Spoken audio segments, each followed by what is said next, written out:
All right, I'm here with my friend Eric Peterson. It's about 2 months before my big show. I'm going to have 20 new pieces at Legacy Gallery, and what I wanted to do here is just sort of do a little preview of some of the pieces that I've got. I don't have everything here because some of them have gone off to the foundry or they're down at the house in their big heavy frames. But this is about halfway done. And just kind of getting, I don't even have the title nailed on this one. But what I'd like to do is kind of do a little walkthrough with some of my other pieces. I got a few sculptures in here. This one here has actually already been to the mold maker. The finished piece includes a kestrel. It's kind of, you have to use your imagination a little bit with that. And of course, parts of it are gone because the mold's already been taken on it.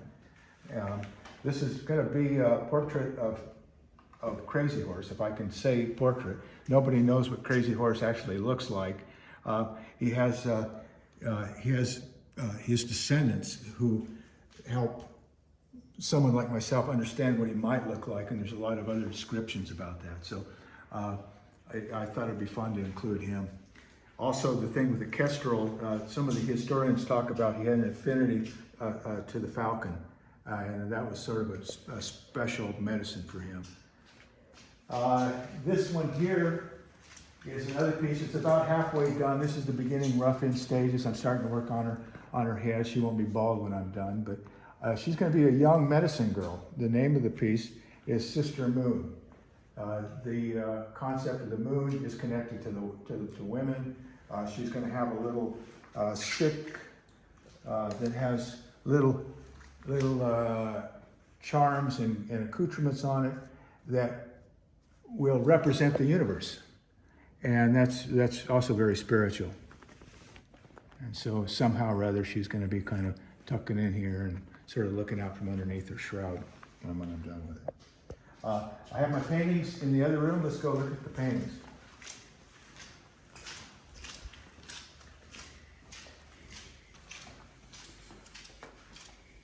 Let's start with this one here. Title on this piece is, see if we can get some light on that thing. I've got my north light, but there's clouds coming up. How's that working? Can we see it okay? Mm-hmm. Sisters of the Greasy Grass. It sounds a strange name, but Greasy Grass is a reference to where the Custer battlefield was.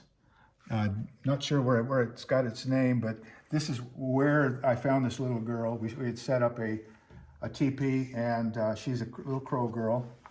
Her whole family modeled for us while we were there, and of course, she's working her little symbolic sister here in her tent. Let's see. Let's talk about this one here. Want to talk about this? Mm-hmm. We need to get some light on that guy. Yeah, he's pretty dark. Tell me, how are we doing? Good. Is that good? Okay. This sort of was inspired by my sculpture, Crazy Horse, although I don't necessarily think of this character as Crazy Horse. But what I did is that I found an antique kestrel. They're illegal now. You can't just go out and buy a mounted kestrel. And a friend of mine who does this sort of thing created a headdress from it. And we put this thing together, and I was really excited about the composition. Kestrels, hawks, represent the universe. It represents the sun, the stars, and the moon. The stars and the moon, of course, reflect, I think, the mood of the piece. The piece is called Night Spirit.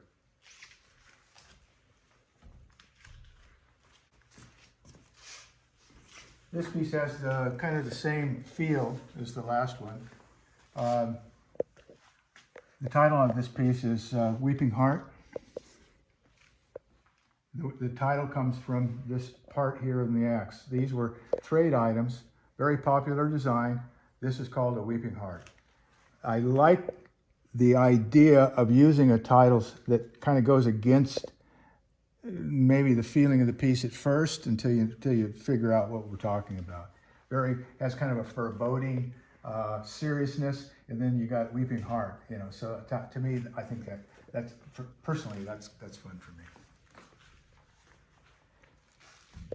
Shifting gears, here's another one I had a lot of fun with. This is another one of my little girl paintings that I do from time to time.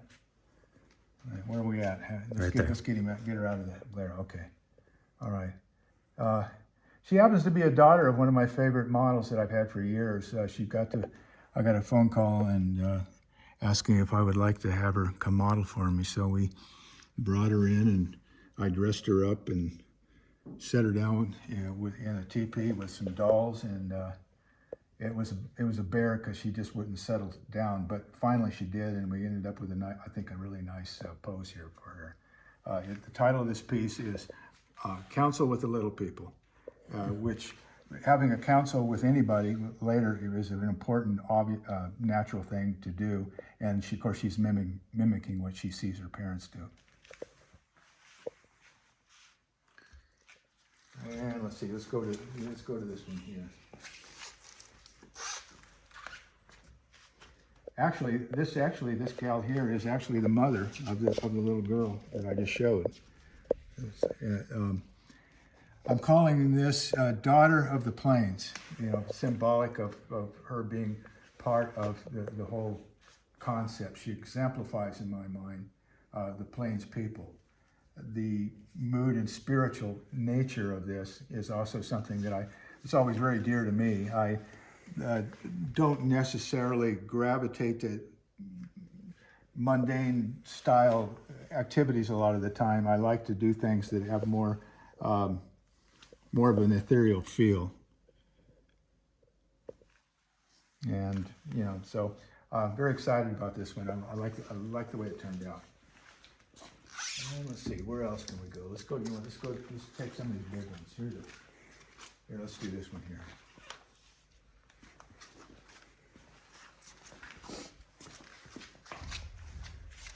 How are we doing on the light? Which way do I need to go? That's pretty. Oh. Did I glare it out? That's good, right there. This is called Mother's Blessing. The thing that was important to me that made it exciting to do is when we set this up, I love the fact that her family's exploits are in the background. There's a softness to her, and then her coming down and almost touching her little baby in his cradle board creates a nice contrast to the mayhem, so to speak, that's depicted on the exploit heights behind her.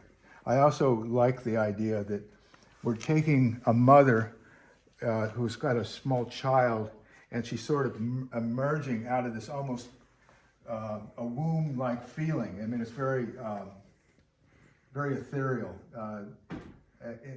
and that itself, I think, it kind of, for me anyway, adds to the mood of the painting. And for me, that's what makes a painting successful. And I also like the way it turned out as far as the general light and darks. It's got all the things that I really enjoy in a painting like this. Let's see. Again, another one that's a little bit different. This is outside. I don't do enough outside paintings, but I really like the way this one came out too. I'm always taken by some of the stories that I hear from the Native American culture. They remind me of European stories. In other words, a scene like this reminds me of something that comes from another world. It reminds me of a fairy tale. The title of this piece is Daughter of the Forest People. I had read where the ancestral Crow, sometimes referred to as the Forest People. She's Crow, probably 1870s. Again, she's wearing a robe that depicts exploits of her family. Nice juxtaposition between the feminine and the masculine. The other thing that I love about this is that my model had a great look, and as she's looking out at me, she created a kind of a tension with her gaze that I think really adds a nice little spark to the feeling of the painting. And then that accentuates the mood of the background. if she was Irish, I would feel like there'd be leprechauns or something, hanging out behind her. Being that I'm Irish, so a lot of the things, naturally, the things that I'm interested in the Native American is definitely Native American history, but I relate it to my own people. I'm from Ireland, and I love it that we all seem to share the same concepts and ideas. And let's see, what else we got here?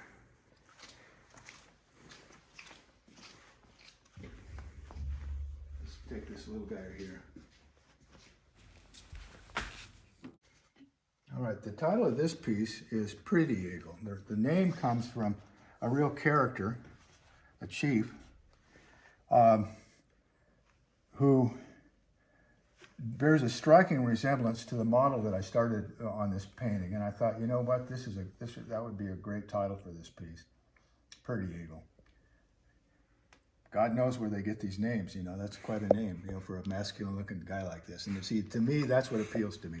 I love it that the last thing I would think of is Pretty Eagle, but there it is, Pretty Eagle. Before we go outside, I wanted to add one more addendum to my little sculpture here.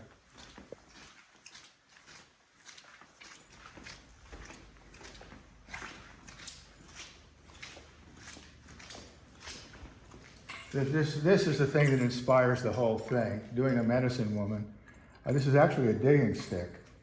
The thing is that what makes it spiritual is that it connects, if you're a medicine woman, this connects you to the earth and the universe at the same time. You've got the little ideas here, you've got the stars, the sun, the moon, little thing that represents the whole universe. This is what she's going to be holding in her hand right here. I've got a friend again who's a historian who's just a killer at recreating these things, so I always feel real good about having him advise me on what I need to do. And if I make a mistake on something too, he's also there to kind of steer me right, get me back on track. The next thing I'd like to do is go outside. I've got my He Who Jumps, my large sculpture, parked out in my driveway, so let's go take a look at it.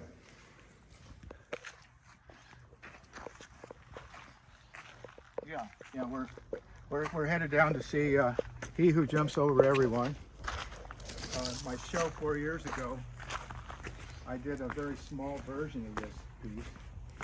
It's based on a story that Catlin wrote about a Crow chief who was very flamboyant and, of course, an excellent writer, and he was performing in front of everybody. The thing that was so cool about it for me is that the flamboyant nature of the Crow, he had his full war regalia, and he had actually recreated the same outfit for his horse. So the horse had the same outfit. He had the war bonnet and so forth. I thought for this show, 4 years later, and I'm topping my first show, that's the key to the whole thing, I thought I would do a monumental size of that same piece. And we brought it over here so I could get it photographed. I finally got the pictures. The sun cooperated and we got some nice pictures yesterday. See, it's kind of in the clouds right now. Yeah. Okay, the sun's coming out a little bit so we can see the piece finally. I was real excited to do a larger version of this piece. It's been very popular. This particular character was something that Catlin had talked about back in the 1830s. As you can see, the horse and the rider both are sharing the same style headdress. And he was a very flamboyant fellow who was very great equestrian. Catlin commented on how he would pull his horse back, rearing and jumping all over the place, and literally the name of the guy was He Who Jumps Over Everyone, for a good reason. I guess he really earned that name. It is amazing that this is actually based on a real character, because it's hard to imagine that a guy would go into battle like that. But part of the reason they would do that, of course, is they would really intimidate their opponents, and that makes a lot of sense. So this will be upstairs in the gallery. That's going to be another trick because it's so big. People are going to wonder how I got it up there. And we actually set this thing up so that it would come apart. We have Eric Peterson and his crew fixed it so we could take it apart and put it back together again.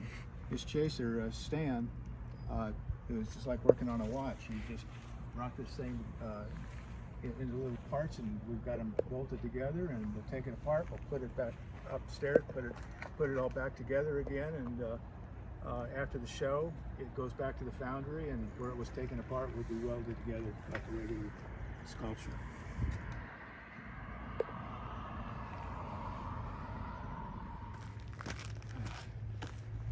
Okay, time to get back to work, but I just wanted you guys to get an idea what I've been working on. I've got at least 5 more pieces to do. What I just showed you was a sampling. I've got some other pieces, of course, besides those.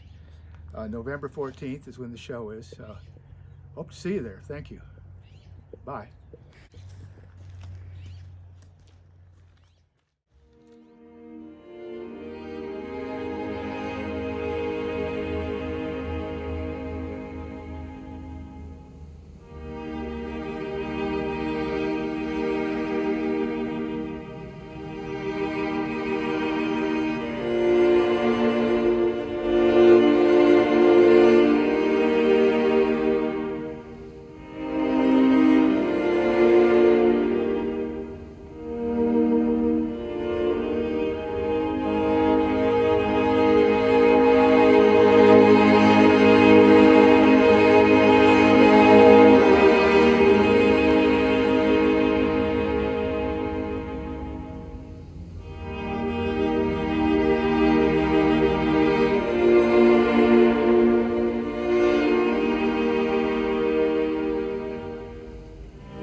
Thank you.